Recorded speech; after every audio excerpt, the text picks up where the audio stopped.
નમસ્કાર દોસ્તો, તો આજે આપણે આ વિડીયોમાં વાત કરવાના છીએ માઘ મેળા વિશે। તો માઘ મેળો એ હિન્દુ ધર્મમાં એક અત્યંત પવિત્ર અને મહત્વપૂર્ણ મેળો માનવામાં આવે છે। તો આ મેળો દર વર્ષે માઘ માસ મતલબ કે જાન્યુઆરીથી ફેબ્રુઆરી દરમિયાન મુખ્યત્વે પ્રયાગરાજ ખાતેના ત્રિવેણી સંગમ કે જે ગંગા, યમુના અને સરસ્વતી ખાતે યોજાય છે। તો મિત્રો, આ મેળાનું ધાર્મિક મહત્વ જોઈએ તો માઘ માસમાં ત્રિવેણી સંગમ ખાતે સ્નાન કરવાથી પાપોનો નાશ થાય છે અને પુણ્યની પ્રાપ્તિ થાય છે।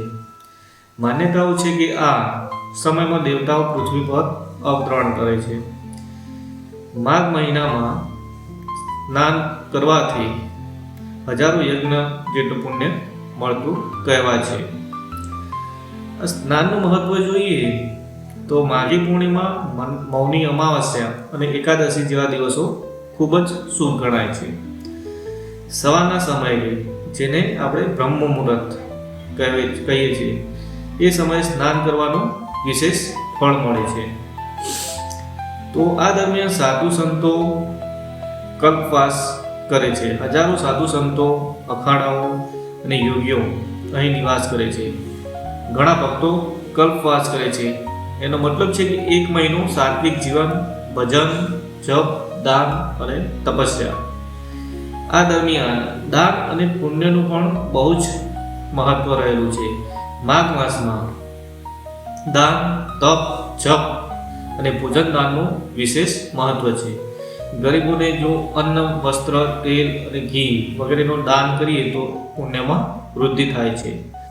તો મિત્રો, શાસ્ત્રીય માન્યતા જોઈએ તો પુરાણોમાં માઘ માસને દેવતાઓનો મહિનો કહેવામાં આવ્યો છે। જે વ્યક્તિ માઘ માસમાં નિયમિત સ્નાન અને સત્કર્મ કરે છે તેને મોક્ષનો માર્ગ પ્રાપ્ત થાય છે એવી માન્યતા છે। તો મિત્રો, માઘ મેળો એ માત્ર મેળો નથી પરંતુ આત્મશુદ્ધિ, ભક્તિ અને આધ્યાત્મિક ઉન્નતિનો મહાપર્વ છે।